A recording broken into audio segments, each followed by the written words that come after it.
예, 오늘은 신명기 제28장의 말씀입니다. 우리가 이제 그 19절에 보면 내가 들어와도 저주를 받고 나가도 저주를 받으리라 이랬을 때에 선뜻 아멘이라고 큰 소리로 아멘 하는 것이 주저가 되지요. 근데 이제 우리가 율법을 정확하게 안다면 이게 주저할 필요가 없어요. 정말 아멘이 되는 말씀입니다. 누군가가 묻습니다. 율법은 지켜야 되느냐, 안 지켜도 되느냐. 그럴 때에 또 혼돈이 오죠. 이거 과연 지켜야 된다고 해야 옳을지, 안 지켜도 된다고 해야 옳을지. 근데 그런 이제 혼돈이 생기는 이유가 뭐냐 하면은 역시 율법이 무엇인지를 정확하게 모르기 때문에 그렇습니다. 율법은 당연히 지켜야 됩니다. 당연히 지켜야 됩니다. 그럼 율법을 우리가 바꾸어서 말해볼까요? 자, 하나님의 약속을 내가 기억하고 마음에 간직하면 복을 받고 하나님의 그 구원의 언약을 마음에서 간직하지 못하고 잊어버리면 나가도 저주를 받고 들어와도 저주를 받습니다. 이게 아멘이 되지요. 뭐 여기에 주저함이 있습니까? 전혀 없잖아요. 그게 이제 율법이라고 단어를 쓰니까 이게 이제 무엇인지 헷갈리기 때문에 그런 겁니다. 자, 또 율법은 우리가 지켜야 되느냐, 안 지켜도 되느냐 라고 물었을 때는 좀 혼돈이 오는데 이걸 지켜야 된다고 하자니 지킬 수 없는 게 뻔하고 그렇다고 안 지켜도 된다고 말하자니 안 지키면 저주를 받는다고 하니 또 이 참 난감하고. 자, 그러면은 이렇게 물어볼 수 있죠. 하나님의 구원의 언약을 우리가 마음에 간직하고 기억하고 누려야 됩니까? 안 해도 됩니까? 당연히 누려야 되죠. 율법은 그렇게 물어봐야 돼요. 이스라엘 백성들에게 율법을 딱 주었을 때 그들의 생각, 그들이 가지는 관념이 어떻겠느냐. 우리는 그때의 모세가 율법을 받을 때의 모세의 그 심정을 우리는 알 수 있어야 됩니다. 이게 모세로 통하여서 한 사람, 두 사람이 입을 거치면서 무엇으로 변질이 됐겠습니까? 율법이 법으로 변질이 되어버렸어요. 그걸 끝까지 구약 시대에도 끝까지 율법을 모세에게 주셨고 모세가 하나님께로부터 그 율법을 받을 때 이거는 법이 아니라 언약이라는 그 마음을 그대로 간직하고 이어간 사람들이 있었어요. 그게 유대인들 중에 신실한 사람들이라고 표현을 합니다. 신실한 사람들. 그 사람들이 어디까지에 있었느냐 하면 사도행전에서 마가 다락방에서 어떤 일이 일어났습니까? 예수님께서 승천하시면서 50일 후에 보혜사 성령을 보내주신다고 약속하셨고 그들이 마가 다락방에서 기도하는 가운데 성령이 임하셨지요. 그때에 마가 다락방에서 일어났던 현상이 무엇이었느냐 하면은 방언이 터졌어요. 오늘날 한국교회에서 방언이라고 하면 어떤 방언입니까? 막 듣기에도 막 민망한 그런 방언 있잖아요. 참 뭐 할 때는 몰랐는데 요새 TV에서 막 그런 거 한 번씩 이래 나올 때가 있거든요. 그냥 연예 프로그램에서 장난사람 나오는 게 있어요. 참 창피스럽고 민망스러워요. 저는 이 취식인 그 네이버에 그런 질문이 올라올 때 있어요. 방언에 대해서. 그러면 저는 단호히 설명을 합니다. 오늘날 한국교회에서 알지 못하는 소리로 짓거리는 그런 기도는 이거는 사단이 주는 거다. 절대 방언 아니다. 성경에서 말하는 방언이 아니다.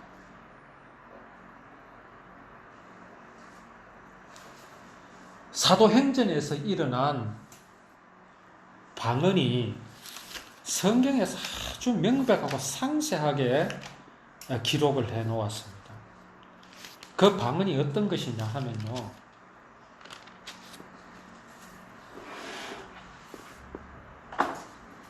오순절 날이 이미 이름에 거기 사도행전 2장에 나오는데 그들이 다 같이 한 곳에 모였더니 홀연히 하늘로부터 급하고 강한 바람 같은 소리가 있어 그들이 앉은 집에 가득하며 이렇게 해서 이제 4절에 보면 그들이 다 성령의 충만함을 받고 성령이 말하게 하심을 따라 뭘로 말합니까?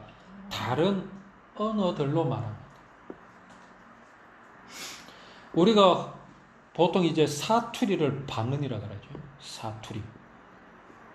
다른 나라의 방언을, 나라의 말을 여기에서는 방언이라고 말합니다. 그런데 여기 보십시오. 그때에 경건한 유대인들이 마가 다락방 그 주변에 모여 있었습니다. 어떤 사람요? 경건한 유대인. 서기관과 바리새인들은 경건한 유대인이 아닙니까? 서기관과 바리새인들.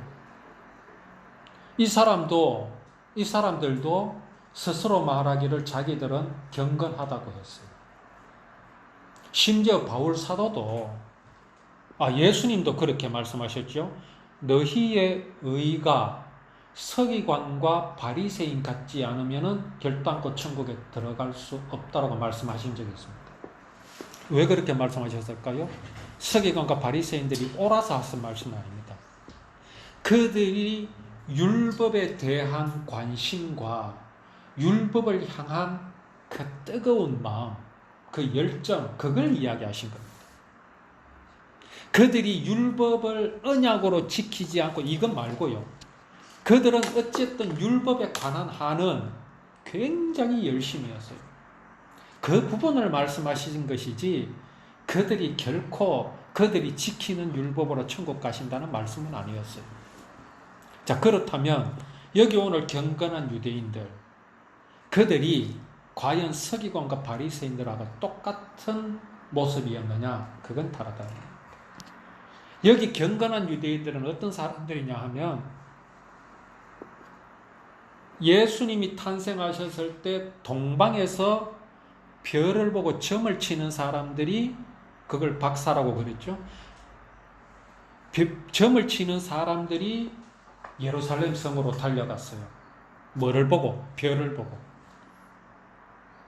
자, 그 사람들은 왜 그랬을까요? 자기네들에게 전승되어 오는 어떤 전설에 의하면 유대 땅에 별이 새로운 어떤 별이 뜰 것이고 거기에서 메시아가 나타날 것이라는 것을 그들은 알고 있었단 말이에요.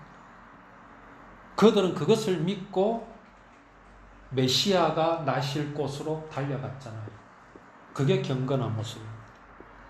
곧 여호와 하나님의 언약, 구원을 이루실 그 약속을 믿는 그 모습이 바로 경건한 모습입니다. 여기 유대인들은 그걸 기다리고 있었던 사람들입니다. 자, 이들이 어디에서 온 사람들입니까? 천하 각국으로부터 온 사람들입니다. 어디에서 왔느냐 하면 바데인과 메데인과 엘람인과 메소포타미아, 유대와 갑바도기아, 본도와 아시아, 블루기아, 밤빌리아, 애굽과 구레네, 그리고 리비아, 그리고 로마로부터 온 사람들입니다. 자, 이 사람들의 나라의 말이 다 같습니까? 다릅니까? 달라요. 그런데 이 사람들이 희한한 소리를 들었어요. 마가 다락방에서 막 제자들이 기도를 하는데 자기네들이 그 기도 소리를 다 알아들었어요. 근데 이상한 건 뭡니까? 거기에 모인 예수님의 제자들이 다 어떤 출신들입니까? 물론 거기에 의사도 있었습니다. 뭐 좀 지식 있는 사람도 있었지만 대부분이 뭡니까? 세리도 있었고 어부입니다. 어부. 이 사람들이 갈릴리 사람들이 아니냐, 다시 말해서 무식한 사람들이 아니냐. 이 사람들은요 외국에 나가본 적도 없어요. 그런데 이 사람들의 기도 소리가 천하 각국으로부터 모인 그 경건한 유대인들이 자기가 살던 나라의 말로 다 알아들었다는 거예요. 여기 방언입니다. 그러면 왜 성령이 임하셨을 때 다른 어떤 역사가 아니라 외국이라고 가본 적도 없는 제자들의 입에서 애굽 말도 나오고 로마 말도 나오고 아시아 말도 나오고 갑바도기아 말도 나오고 메소포타미아 말도 나오고. 어떻게 그렇게? 베드로는 어느 나라 말을 했으며 안드레는 어느 나라 말을 했으며 요한은 어느 나라 말을 했으며 이건 몰라요. 그러나 그들 중에 어떤 사람은 로마 말을 했어요. 그들 중에 어떤 사람은 이집트 말을 했단 말이에요. 왜 그랬을까요? 다른 역사도 아니고 이거 이상하지 않습니까? 아니, 성경이 임하는데 다른 무슨 역사가 일어난 게 아니고 왜 외국어를 막 할 수 있는 그런 역사가 일어났겠는 거죠. 여기에 보면은 뭐라고 말하느냐 하면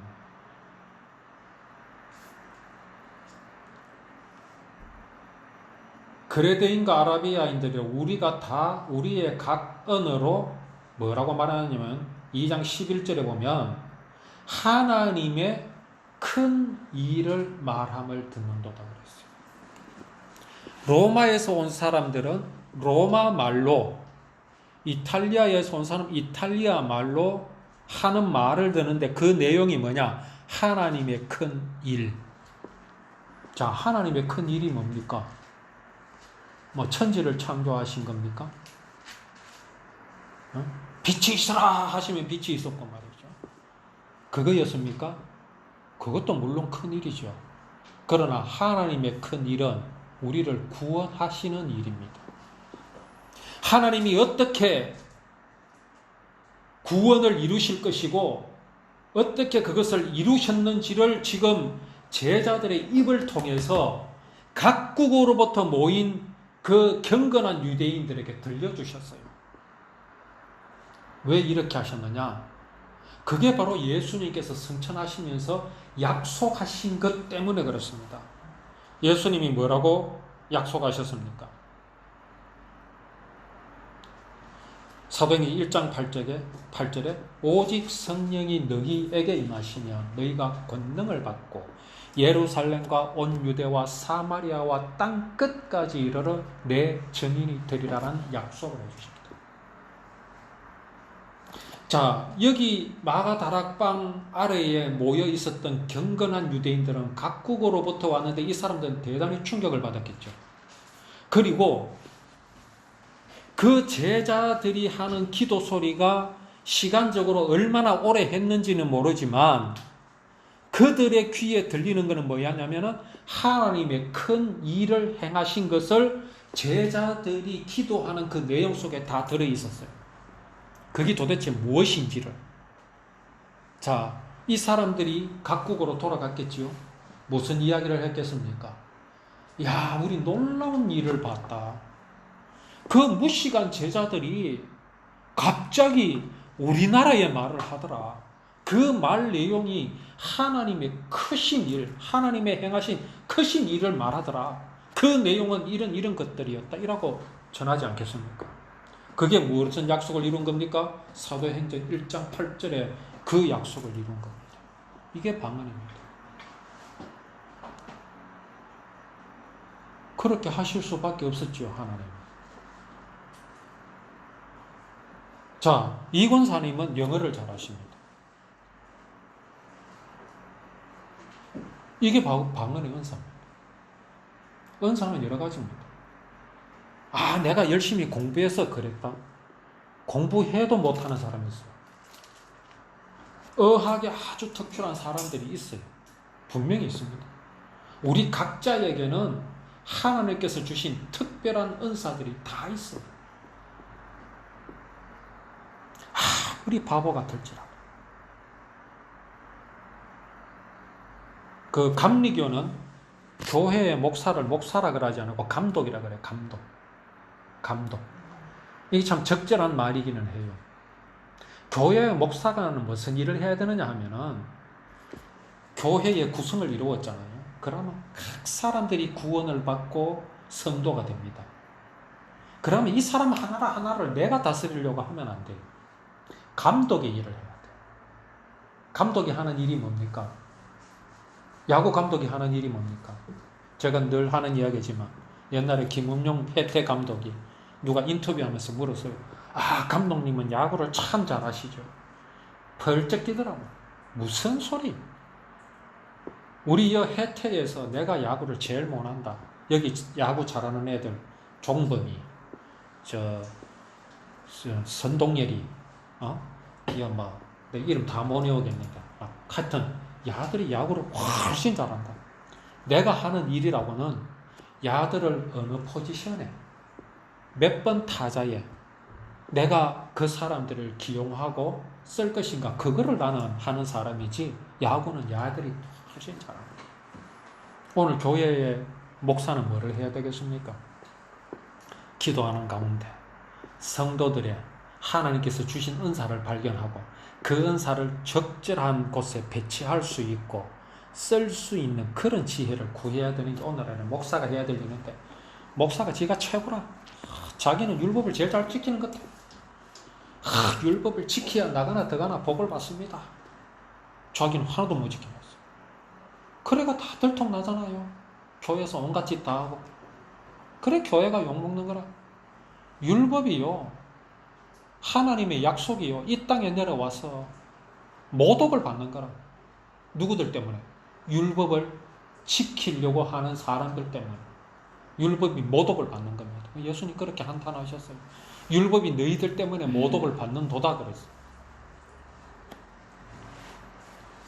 자, 율법은 오늘 여기 하나님의 크신 일을 행하는 것을 말하는 것다 하는데, 이게 바로 율법을 말하는 거예요. 율법. 자, 율법은 오늘 여기에 이제 하나님께서 이 신명기를 통해서 뭐라고 말씀하십니까?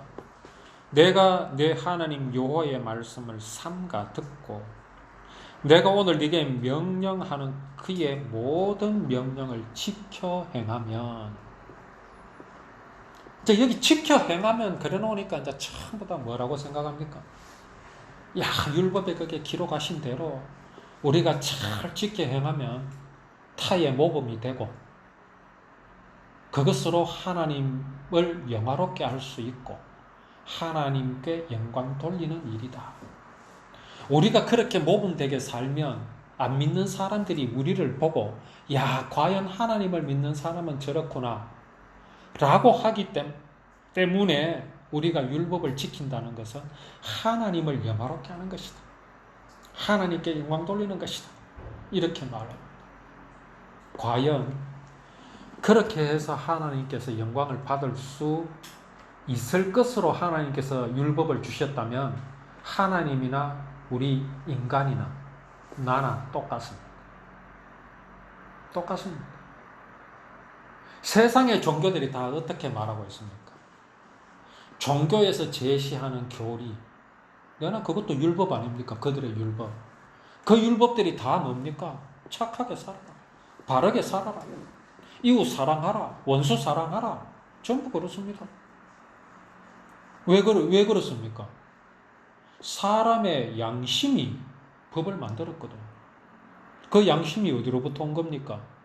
선악을 아는 일에 하나님과 같이 된 그것에서 온 겁니다. 결국은 다 어디에서 갖고 온 겁니까? 하나님께로부터 훔쳐온 겁니다.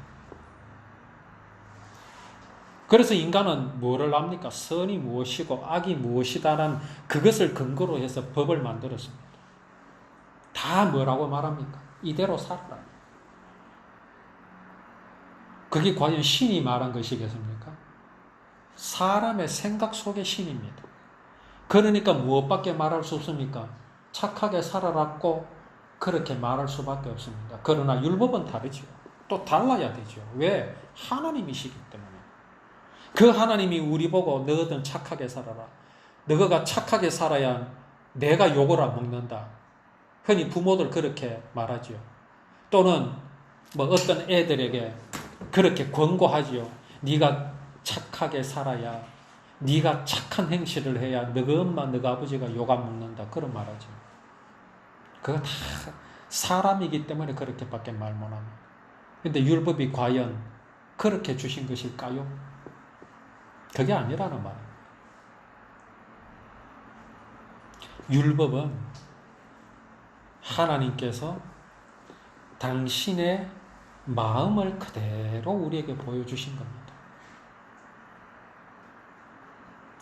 예?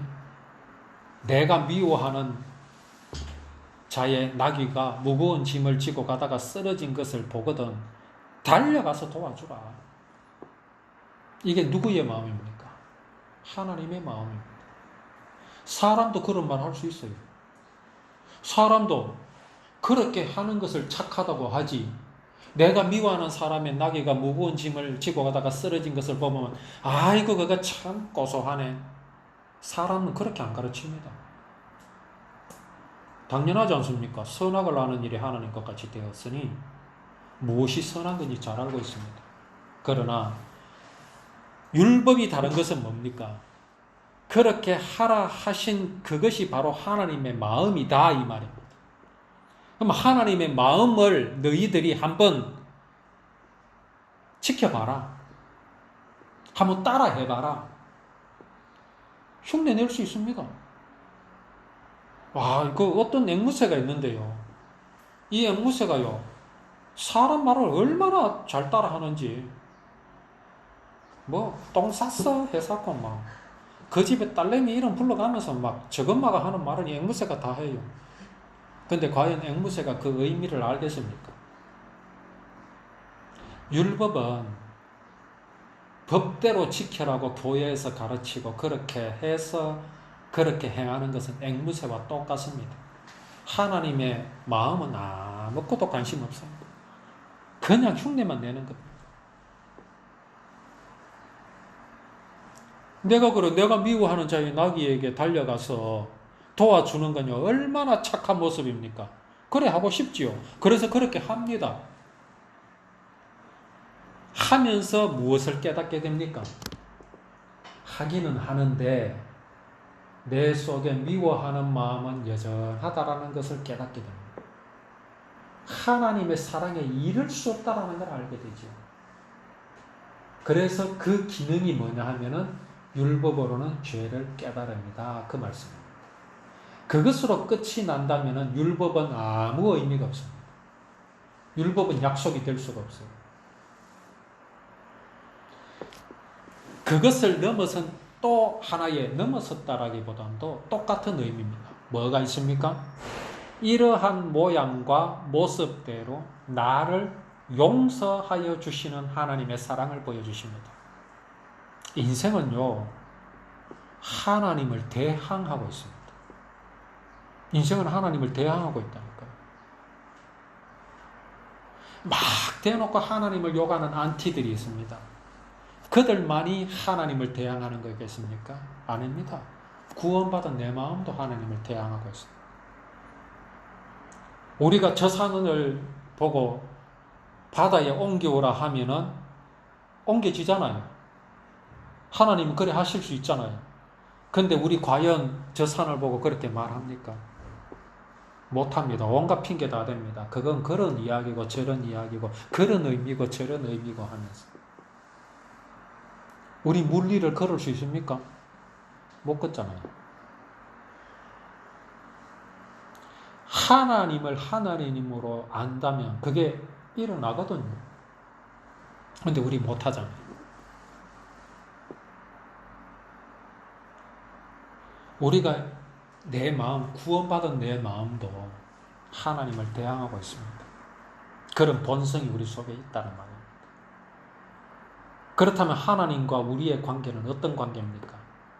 친구 관계입니까? 원수 관계입니까? 원수라 이 말입니다. 나는 하나님을 미워하고 있다. 그게 내 본성입니다. 나는 하나님을 미워하고 있는데 하나님은 내게로 달려오시겠다 이 말입니다. 미워하는 자의 나귀를 보고 달려가게 하신 하나님께서 나를 향해 달려오시겠다. 어떻게 하시려고? 내게 있는 무거운 죄짐, 죽을 수밖에 없는 그 죄, 하나님의 사랑을 배반한 그 죄를 당신께서 대신 져 주시기 위해서 달려오실 것이라는 약속을 이 말씀을 통해서, 이 율법을 통해서 보여주신 것입니다. 그거를 기억하고 마음에 간직함이 바로 뭡니까? 행함입니다. 그게 바로 행함입니다. 그렇게 하면 복을 받는다. 하나님의 마음을 알면 복을 받는다 이 말이에요. 하나님의 마음을 알지도 못하고 지 마음대로 해석해가지고 내가 그렇게 했다. 이제 나는 이제 내가 미워하는 자의 나귀를 무거운 짐을 지고 가는 것을 지고 가다가 쓰러진 것을 보고 가서 도와줬다.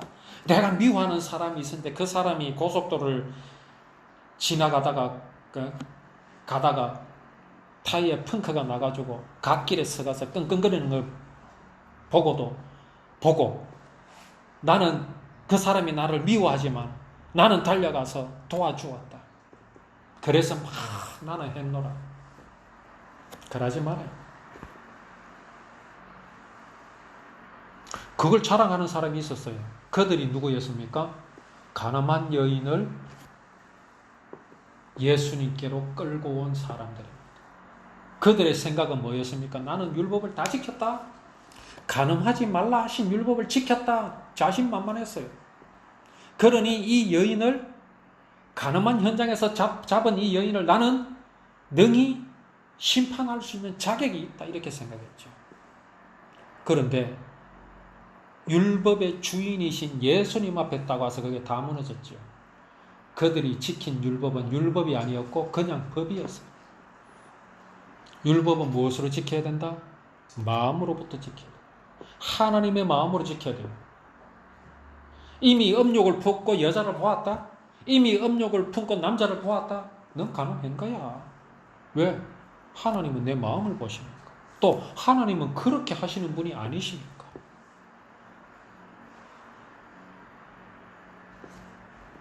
그렇게 철저하게 율법은 우리로 하여금 죄인임을 깨닫게 하십니다.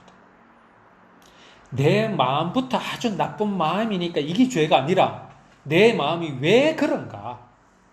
왜 내 마음은 무슨 좋은 것을 보면 탐을 내고 막 예쁜 여자를 보면 막 음욕을 품고 보고 멋진 남자를 보면은 좀 시커먼 마음으로 보고 내 마음이 도대체 왜 그런가?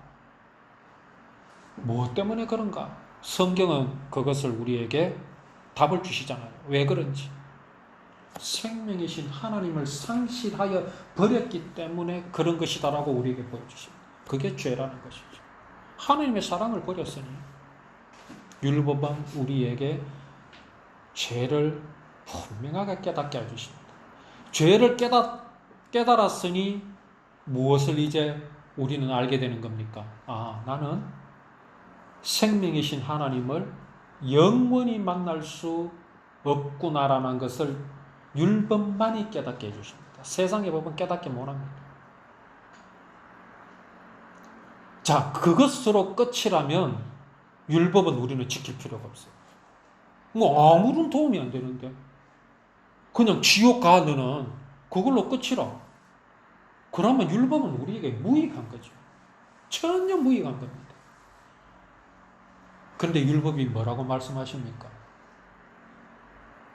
나를 미워하는 자의 나귀, 무거운 짐을 지고 가다가 쓰러진 그 나귀를 보고 달려가게 하시는 그 하나님의 사랑이 그 사랑으로 나를 구원하여 주실 것이라는 약속을 보여주시니까 우리는 율법을 지켜야 됩니까? 안 지켜야 됩니까?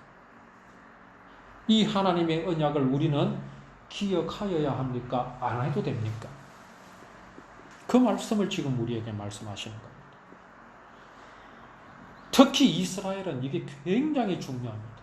왜? 이 약속을 하나님께서 이스라엘 백성들이 맡아 있게끔 하셨거든요. 왜냐하면 다른 이방인들은 이걸 안 받아요. 가인도 안 받았지요. 가인의 후손들도 안 받았지요. 겨우겨우 남은 사람이 노아였는데 노아 때는 노아 한 사람 외에는 또 아무도 없었어. 노아에게만 약속을 맡기고 다른 건 다 심판했어. 이제 노아의 아들 중에 셈은 받았는데 함은 안 받았어요. 그렇게 이어나가다가 아브라함을 하나님께서 택하시고 아브라함에게 그걸 맡기셨어요. 내가 구원을 이룰 것을 약속하는데 그 약속을 네가 좀 맡아 있어라. 왜?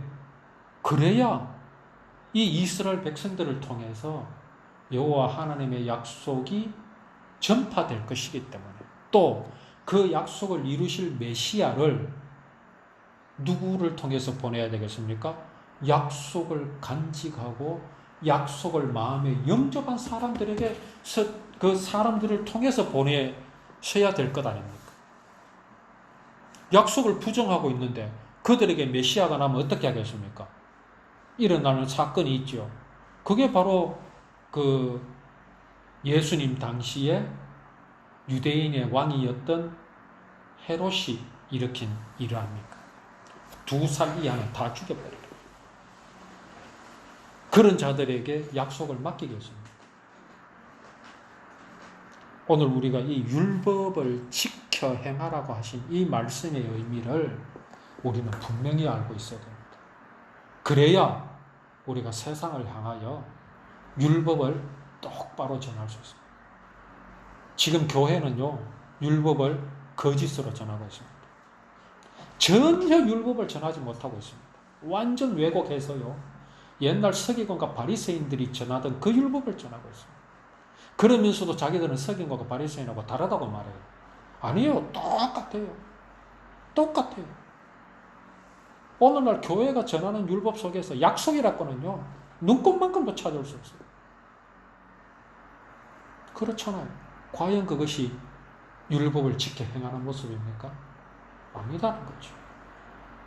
우리가 여호와 하나님의 율법, 여기에 담아 놓으신 하나님의 마음, 하나님의 뜻, 하나님의 사랑을 우리가 분명히 알고 우리가 먼저 누려야 됩니다. 내가 먼저 누려야 됩니다. 그러면 내 마음 속에서 이것이 흘러 넘쳐서 세상을 향한 복음이 될 것입니다. 예, 신명기 28장 오전에 이어서 우리가 계속 말씀을 나누도록 하겠습니다. 율법의 말씀을 주신 하나님께서 이 말씀을 지켜 행하면 복을 주시겠다고 하셨습니다. 우리가 계속 반복되게 말씀을 드리는 거지만, 이 율법이 사람이 만든 법처럼 그야말로 사람으로 하여금 착하게 살게 하시고 타의 모범이 되게 살게 하시려고 주신 것이라면, 과연 하나님께서 세계 모든 민족 위에 뛰어나게 하시겠느냐? 겨우 그거 가지고, 그야말로 겨우 그거 가지고. 왜냐하면 이미 사람들로 하여금 착하게 살게 하고 모범되게 살게 하려는 그런 주옥 같은 그런 소위 말씀들은 이미 세상에 차고 넘쳤습니다. 애굽 나라에 그런 게 없었겠습니까? 애굽 나라 사람들은 너그 마음대로 살아라, 죄 짓고 살아라, 간음해도 되고 도둑질 해도 되고 그렇게 가르쳤겠습니까?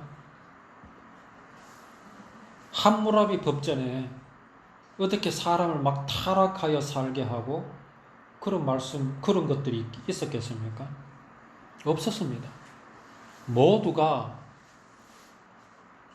선악을 아는 일에 하나님의 경지에 이른 이 사람의 양심에 따라서 법을 만들었습니다.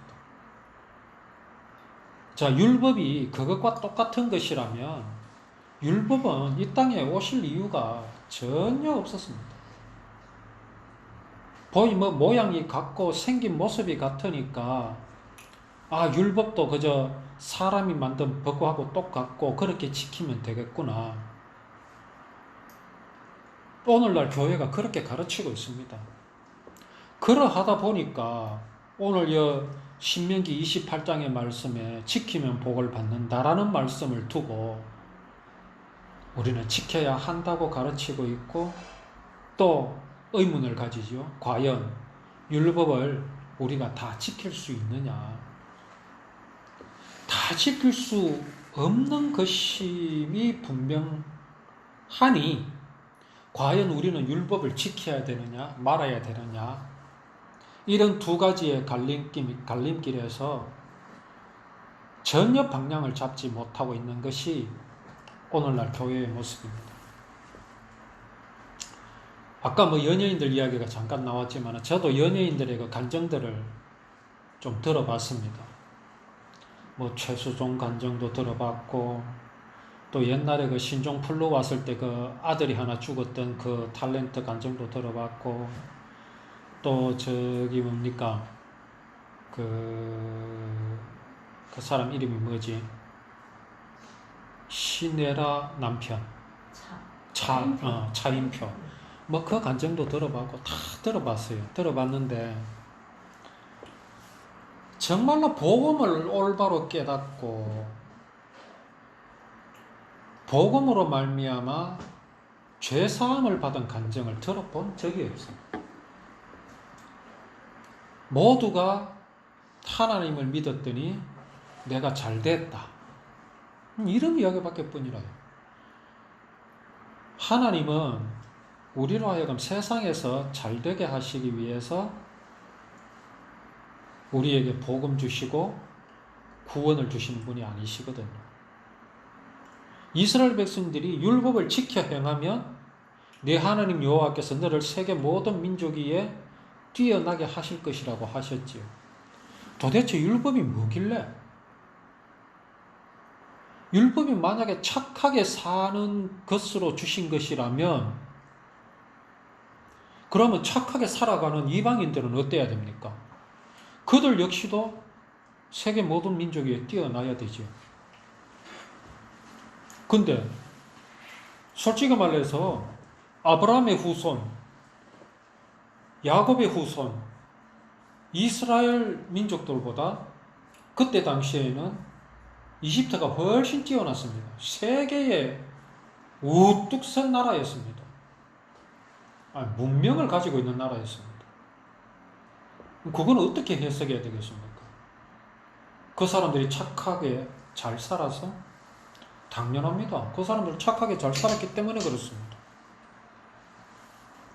이미 법이 있었고요. 아주 정밀한 법이 있었습니다. 그리고 정치가 있었습니다. 고도에 발달된 정치가 그때도 있었습니다. 우리나라는 일본의 패막의 직전까지 우리나라는 엉망이었잖아요. 우리나라에 법이 어디 있었습니까? 조선시대에. 이시성을 가진 권사님도 계시지만 이시가 500년 동안 권력을 잡았잖아요. 세습도 그런 세습이 없어요. 그렇게 하려니 비용이 얼마나 많이 들겠습니까? 사람 무조건 잡아 죽인다고 독재 못합니다. 어느 한 곳에서 분명히 들고 일어나거든요. 쿠데타가 일어납니다. 그런 걸 다 잠재우려고 하면은 뭐가 필요합니까? 선물이 필요합니다. 땅이라도 한 떼기 떼줘야 되고요. 벼슬이라도 한 자리 줘야 돼요. 돈이 필요하다니까요. 조선 왕조가 그렇게 500년을 지나오는 동안 조선은 피폐해지도록 피폐해졌어요. 우리나라의 그 일제시대 초기에 그 불국사나 이런 그런 데를 뭐라 합니까?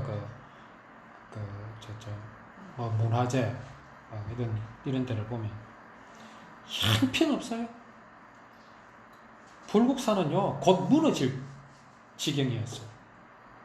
누가 하나 손을 대는 사람이 없었어요. 결국 그건 누가 다 정리해주고 했느냐? 일본 놈들이라고 다 했어요. 우리나라는 그렇게 형편이 없었습니다.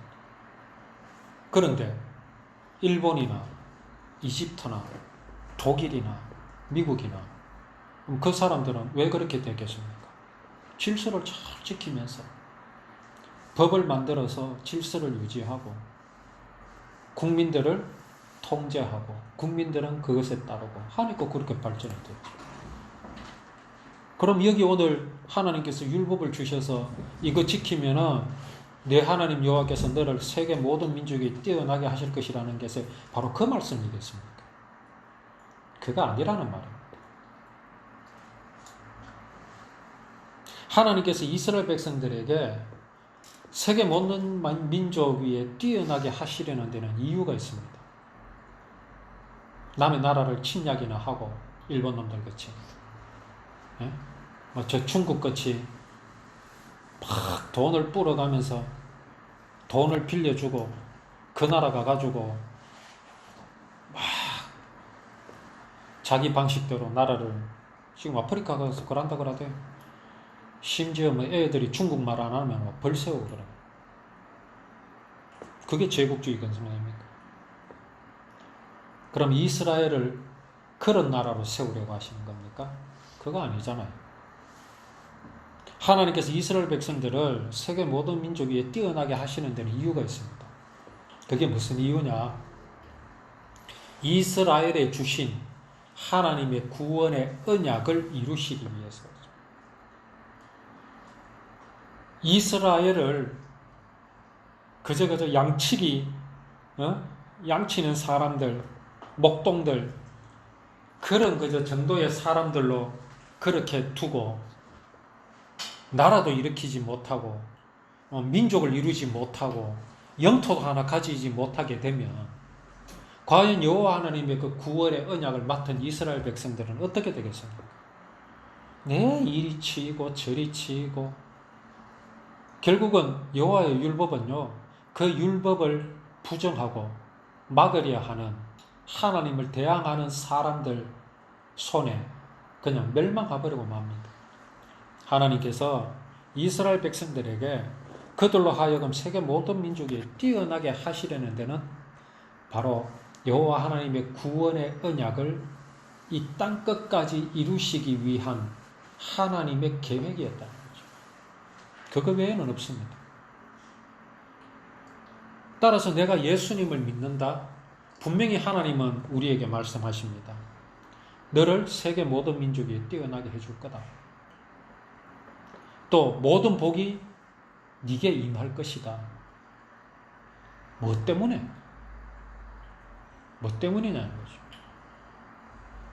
우리를 통해서 여호와의 하나님의 복음이 증거되게 하시는 거죠.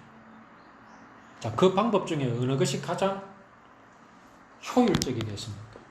가장 좋은 방법이겠습니까? 내가 부자가 되고 잘 살고 그래서 사람들이 저 사람을 보고 와, 예수님 믿을 만하네. 과연 그것이 진정으로 하나님의 사랑을 전파하는 방법이겠습니까? 우리 그런 거 다 알잖아요. 뭐 옛날에 막 먹고 살기 어려울 때는 천당을 이야기할 때 항상 이런 이야기 했어요. 거기 가면 배부르게 먹을 수 있다. 그게 천당인 줄 알았어요. 근데 먹는 거 다 해결하라고 하고 나니까 천국이 그런 것이라 하면은 진리입니다. 천국이 기껏 그것밖에 안 되겠습니까? 그거 아니잖아요. 나로 통해서 하나님의 영광이 드러나고 하나님의 복음이 드러나고 주위의 사람들이 나를 통해서 그리스도를 발견하게 되는 것이 어떤 것으로 되어야 가장 하나님을 나타내는 것이 되겠느냐. 하나님은 그것을 우리에게 주신단 말이죠. 그게 바로 모든 민족이 뛰어나게 하시는 하나님의 방법. 하나님이 어떻게 하실 모습이라면 그게 어떤 것이겠느냐 이거죠. 저는 그게 내 마음의 평안이라고. 평안. 내 마음에 평안이 없으면 내가 아무리 돈을 많이 가지고 있어도 우리 대한항공 뭡니까 그 회장 잡고 하신 조중훈? 조중훈 회장 잡고 했잖아요. 근데 그 딸내미들이 어땠습니까? 완전 이거는 이 성격 파탄자들이가 성격에 굉장히 이상이 있었잖아요. 신경질, 분노 조절이 안 되는 사람들이었어요. 보니까 그 엄마가 그랬어요. 그랬죠. 또 보니까 그 아들이 그래요. 그 조중훈 회장 외에는 그 집에 사람들이 다 그랬어요. 분노 조절이 안 됐어요. 돈이 한만 많으면 뭐합니까? 마음에 평안이 없는데. 누가 그 사람들을 보고 부러워하겠습니까? 하나님이 이스라엘 백성들을 모든 민족 위에 뛰어나게 하시고 복을 주시는데 어떤 복을 주시겠다는 거냐? 돈이냐? 권력이냐?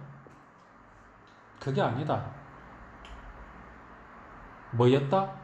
이스라엘 백성들 마음속에 큰 자부심을 갖게 하신 큰 자부심. 그거는 돈보다 더 마음의 부요함입니다. 그 큰 자부심이 뭐겠습니까? 오늘 우리 본문 내용들이 보면은 이거는 이스라엘 백성들이 어떤 자부심을 가질래야 가지지 않을 수가 없습니다. 하나님이 저들과 함께 하시는다는데 하나님께서 저들에게 뭘 주셨습니까? 다른 민족에게는 주시지 않았던 언약을 주셨어요. 율법을 주셨어요. 이것 하나만으로도 이스라엘 백성들은 큰 자부심을 갖는 겁니다.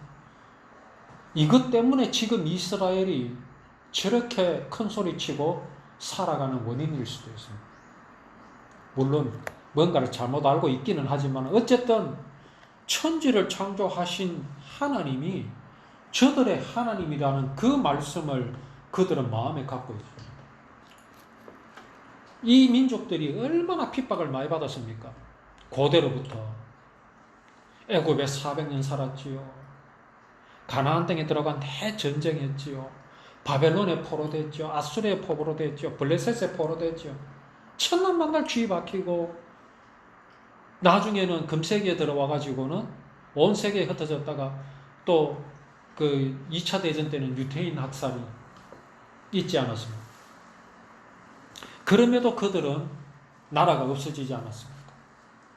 결국은 가나안 땅으로 돌아왔고 전 세계에 유대인들의 영향이 미치지 않은 데가 없죠. 그들이 어떻게 그렇게 되겠습니까? 하나님이 저들의 하나님이라는 것이 그들 마음속에 박혀 있으니까 그 속에 자부심이 대단한 겁니다. 대단한 거죠. 이게 바로 오늘 약속하신 뭡니까? 세계 모든 민족 위에 뛰어나게 하실 것이다. 왜? 이스라엘에게 여호와 하나님의 구원의 언약이 그들에게 있기 때문에 그렇습니다. 자, 이제 구원은 이루셨습니다. 약속은 이루셨습니다. 과연 약속이 끝이 났을까요? 그럼 이스라엘은 필요가 없는 것일까요? 아닙니다. 이스라엘은 매우 중요합니다. 왜 중요하냐? 예수님께서 재림하셔야 돼요. 재림. 어디에 하시느냐? 부활하셨던 그곳에 재림하시는데 거기가 감람산이죠. 그 땅이 없어지면 안 됩니다. 그 땅이 이방인의 손에 들어가서는 안 돼요. 왜? 그곳에 재림한다고 하셨습니다. 그 약속까지 지금 이스라엘은 맡아 있습니다. 이스라엘이 이 이방 나라들, 지금 이스라엘 주변 국가들이 많잖아요. 중동의 그 아랍 국가들. 그 아랍 국가들 틈바구니에서 지금 이스라엘은 살아가고 있습니다. 무너지지 않고 있어요. 도대체 그들의 민족성이 뭐길래 그런 거냐 이거죠. 그들의 민족성은 하나님이 그들의 하나님이라는 믿음 때문에 그렇습니다.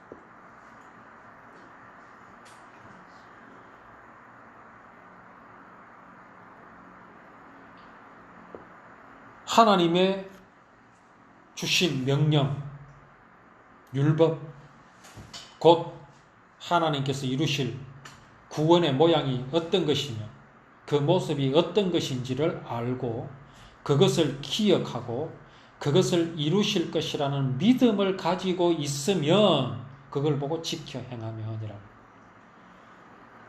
믿기 때문에 그들은 무엇을 하는 겁니까? 율법을 지키는 겁니다. 언약을 믿기 때문에 그 모양과 모습을 어떻게 이루실 것을 마음에 담는 겁니다. 간직하는 겁니다. 그게 바로 뭡니까? 실제로 행하여 봄으로써 아는 것이죠. 그렇게 행하는 그들에게 하나님께서는 세계 모든 민족 위에 뛰어나게 해주셨습니다. 내 몸의 자녀와 내 토지의 소산과 내 짐승의 새끼와 소와 양의 새끼가 복을 받을 것이며, 그러니까 요것만 똑 떼가지고 오늘날 교회에서는 막 교인들을 향해서, 사람들을 향해서 말하죠. 예수 믿으면 이래 복 받는다. 근데 이게요, 우리나라 60년대를 시작해서 70년대, 80년대까지는 먹혀들었어요. 왜 먹혀들었느냐? 그때 당시에 우리나라는 고도 경제 성장을 했거든. 초고도의 경제 성장을 했습니다. 되는 일마다 뭐 사업하는 것마다 다 성공했으니까요. 거의 뭐 한 80% 이상이. 그리고 이런 사람들이 교회 와가 듣는 거라요. 율법 지키면 복 받는다. 야, 하나님의 말씀이 과연 맞구나. 그게 전부 다 썩는 겁니다. 그게 복이 아니거든. 그 복이라는 것이 그것이라고 생각하니까 실제로 내가 뭐 성경에서 이렇게 딱 그 보는 대로, 좁은 시야로 보는 대로 토지의 소산과 짐승의 새끼와 소와 양의 새끼가 복을 받는 걸 딱 봤어요. 그러고는 뭡니까? 그건 끝이라. 왜? 복을 그런 걸로 생각했으니까. 그저 육신적으로 받는 복, 돈을 버는 게 복, 이렇게 생각했으니까. 그리고 끝이라. 뭐 합니까, 그거 가지고? 물론 그거 가지고요, 뭐 선교도 하고 온갖 거 다 했어요. 그런데 선교를 하면서 전하는 말들이 다 뭡니까? 자기가 받았던 복을 이야기합니다. 복을 이야기한다는 거예요. 이제 큰 문제는 어디서 생겨납니까? 경제가 이제 정체가 되고 또 침체가 되면서 부도가 나고, 뭐 그 전에 이제 경제적으로 너무 부해지니까 즐길 것이 많아졌잖아요. 전에는 주일이 되면은 어디 놀러 가고 싶어도 갈 수가 없었어요. 뭐 차가 있어야 가지. 그리 재밌는 데라고는 교회밖에 보이라. 제일 재밌는 데가. 그러고 교육이라는 것이 그렇게 우리나라가 발달하지 못한 상태에서 교회 교육이 그래도 제일 세련됐거든. 그러니까 잘 모이지. 과연 그게 복음을 전하는 모습이었습니까? 하나님께서 주신 복을 누리는 모습입니까? 아니죠. 그런 가운데 경제적으로는 좋아지고 이제 주일이 되면은 자기 차가 있고 하니까 교회 가는 것보다 그는 몰고 놀러 다니는 게 더 재밌어. 세대가 그렇게 바뀌어져 버렸어. 그게 복입니까? 그게 뭐 돈을 많이 벌게 해주신 하나님의 복입니까? 복을 어떻게 생각했길래 그렇게 되느냐 이거죠. 그거는 지금 이스라엘도 마찬가지입니다. 이스라엘도 역시 그래요. 옛날에 뭐 60년대, 70년대는 중동에 전쟁이 일어난다? 그러면 아랍의 부자 애들은 도망가기 바쁘고 미국 유학가가 있는. 근데 유학생들 중에서 보따리에 서서 본국으로 돌아가는 사람 전부 이스라엘 자손들이었어요. 근데 지금은 안 그렇답니다. 왜? 먹고 살만하거든. 자기가 갖고 있는 이거 잃기 싫거든. 제발 전쟁 안 했으면 좋겠고, 전쟁이 일어나더라도 도망가기 바쁩니다. 그럼 전쟁은 누가 합니까? 용병들 사는 거죠. 돈이 있으니까. 그렇게 해버립니다. 그게 하나님께서 주신 복입니까? 하나님께서 내게 주신 복이 뭡니까? 내가 무엇 때문에 복을 받았습니까?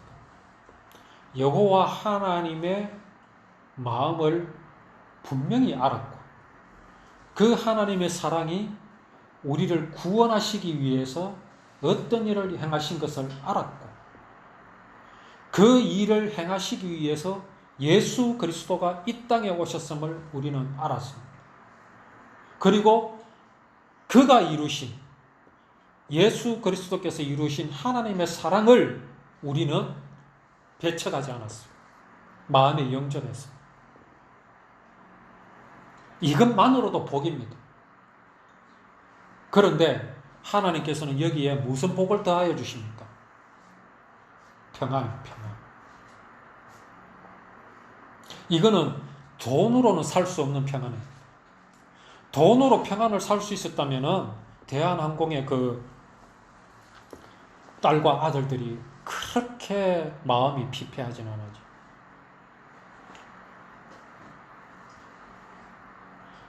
하나님께서 사람을 창조하셨어요. 한 번 나고 죽는 건 정한 이치. 누구나 한 번 나고 죽습니다. 그런데 하나님께서 인생에게 무엇을 주셨습니까? 영원을 사모하는 마음을 주셨습니다.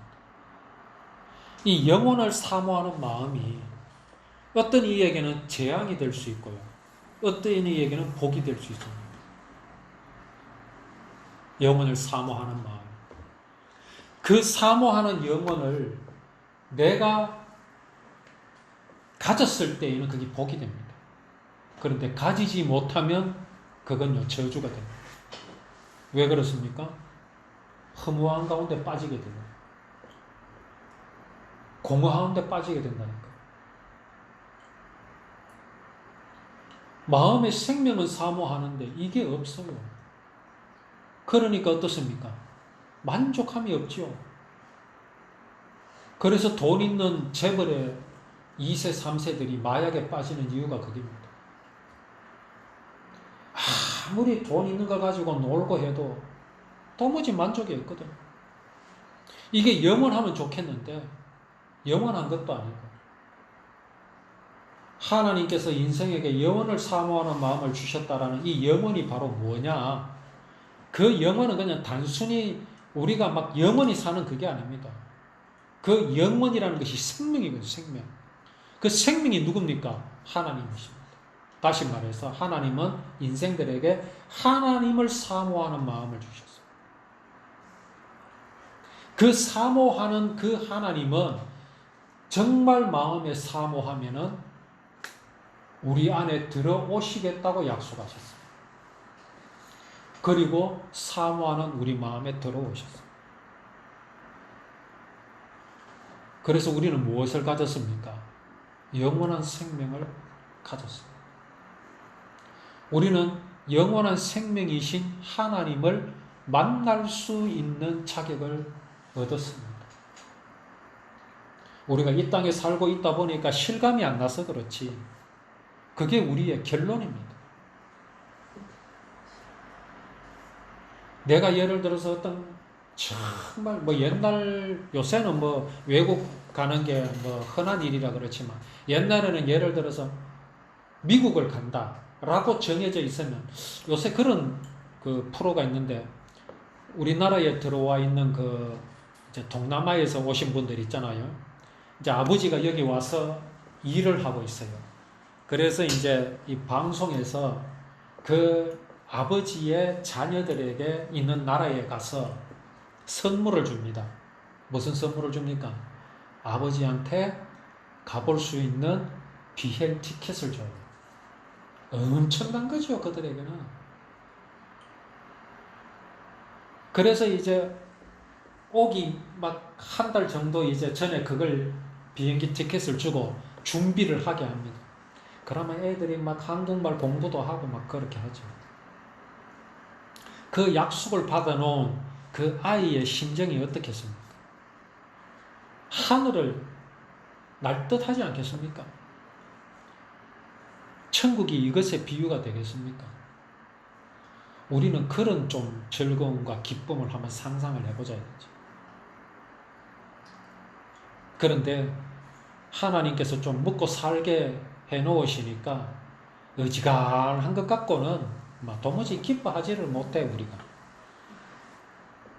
그래서 이제 우리가 항상 하나님의 말씀, 이 생명을 주신 하나님의 사랑을 자꾸 우리가 마음속에서 되새김질을 해야 돼요. 그래서 되새김질이 그렇게 중요합니다.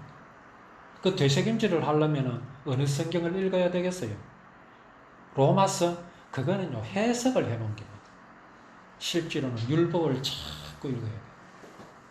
이제는 우리가 율법을 이제 읽을 줄 알게 됐잖아요. 이제 볼 줄 알게 됐잖아요. 옛날에는 법으로 봤기 때문에 이 율법은 보기만 봐도 답답했는데 이제는 그게 아니잖아요. 그렇게 율법을 즐거워하는 것들을 보고 율법을 행하는 것이라. 이런 우리에게 하나님께서는 복을 주십니다. 무슨 복을요? 평안을 주신다는 거죠. 이 평안은 우리 마음속에 있으면요, 들키지 않을 수가 없어요. 전에 한번 설명했죠.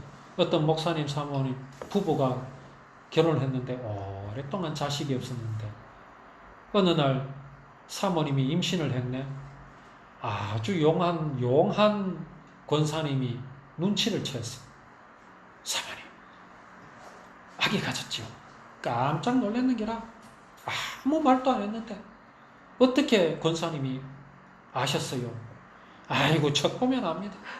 벌써 목사님 기도에서 아이를 달라 기도 그런 것도 없었고 일체 그런 걸 안 하는 거 보이 벌써 이루어진 것 같습니다. 그러고 목사님하고 사모님이 늘 입이 이렇게 올라가더라 이거죠. 미소가 안 떠나더라. 그게 뭡니까? 속에 평안이 있으면요, 드러나게 되어 있습니다. 그 평안이 주변 사람에게 어떤 영향을 미치겠느냐.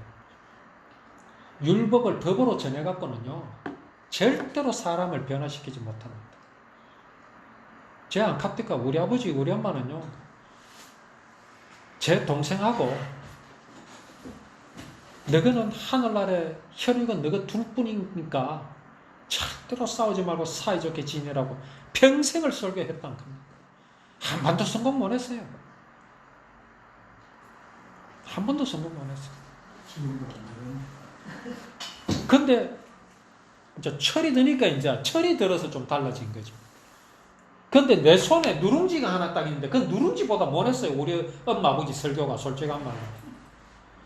내 손에 누룽지, 그림 성경책. 그림 성경책이 내 마음을 헷가닥 바꿔 놓더라니까요.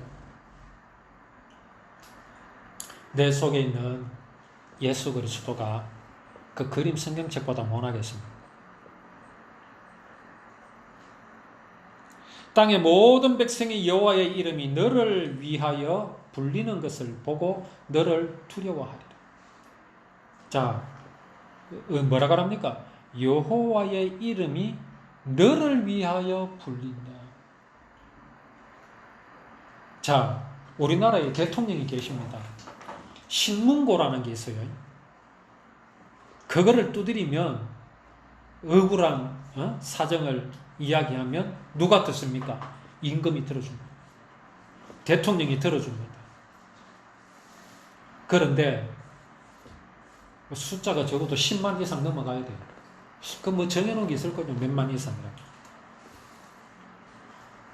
근데 우리는 그거 필요 없어요. 지금 하나님이 당신의 그 귀하고 고귀하고, 이거는 사람의 뭘로 표현할 수 있겠습니까? 그 위대하신 이름이 나를 위하여 불리워진다는 거예요. 보통 우리가 어디에 이제 모임이나 이런 데 갔을 때 거기에 리더자, 아주 모든 사람이 예를 들어 이런 경우에 있어요. 아주 유명한 가수가 있다 칩시다.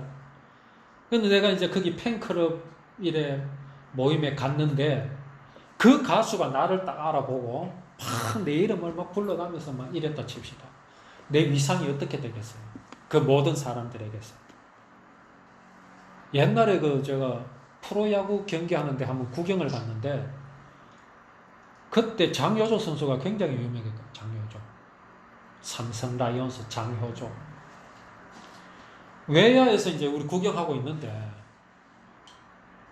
그때가 일루 쪽이었는 것 같다. 하여튼 구경하고 있는데 어떤 사람이 효조야! 이렇게 하더라고. 효조야. 그러니까 장효조 선수가 이 사람을 보고 막 웃고 그러대요. 모든 시선이 어디에 몰립니까? 그 사람에게 몰려요. 이야, 이 사람이 장효조를 알구나. 하나님이 우리 이름을 부르신다니까요. 내 이름은. 장효조 이름보다 실감이 안 나지. 안 날 수밖에 는. 하나님이 내 이름 부른다고 누군가를 쳐다볼 사람 아무도 없습니다. 그러나 그 가치는요, 장효조에 비하겠습니다. 생명이신 하나님께서 나를 알아주신다 이거죠. 여호와의 이름이 너를 위하여 불리워진다. 하나님이 나를 위하여 당신의 이름을 거명하신다. 얼마나 대단한 겁니까?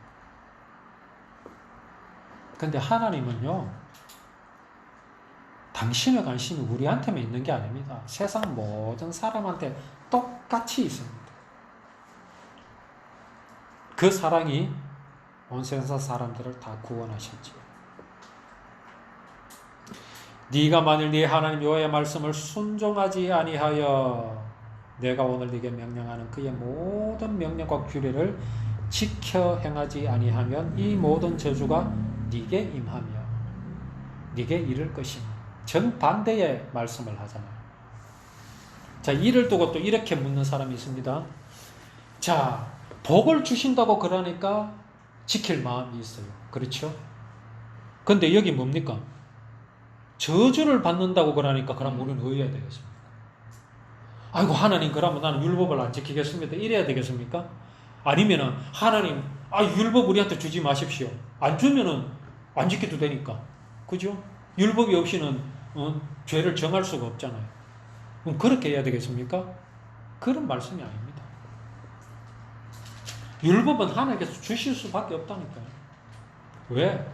약속이니까. 약속이 어떤 내용인지 보여주시려고 주시는 거니까. 이제는 우리가 율법의 의미를 똑바로 알았으니 이 말씀은 우리와 아무 상관이 없습니다. 여호와 하나님의 그 구원의 약속을 이스라엘 백성들은 마음에 간직하고 있어야 됩니다. 잊어버리지 않아야 됩니다. 우리 마찬가지입니다. 우리가 구원을 받고 살면서 이 하나님의 언약을 잊어버리잖아요. 그러면요, 우리에게 뭐가 미치겠습니까? 구원받지 못하는 사람들의 그 마음, 그 심경, 그 공허함이 우리에게 똑같이 임합니다. 어느 것을 택하겠습니까? 그렇다고 구원이 없어지진 않아요. 왜? 하나님의 사랑, 그 한 번의 사랑은 영원하신 거기 때문에. 그러나 이 땅에서 우리는 무엇을 맛을 못 보느냐? 천국의 맛을 못 보고 삽니다. 천국이 여기 있다 저기 있다 할 것이 아니라 그랬잖아요. 이 땅에서도 누릴 수 있다 그랬잖아요. 우리는 그걸 못 누린다는 거죠. 그러나 여호와 하나님의 구원의 언약, 이 율법을 우리가 늘 묵상하고 즐거워하며 우리는 이 땅에서 우리가 영원히 누릴 그 천국을 맛보게 되고 누리게 될 것이라는 것을 우리가 정말 분명히 알고 여호와 하나님의 율법을 참 즐거워하는 우리의 믿음이 되기를 원합니다.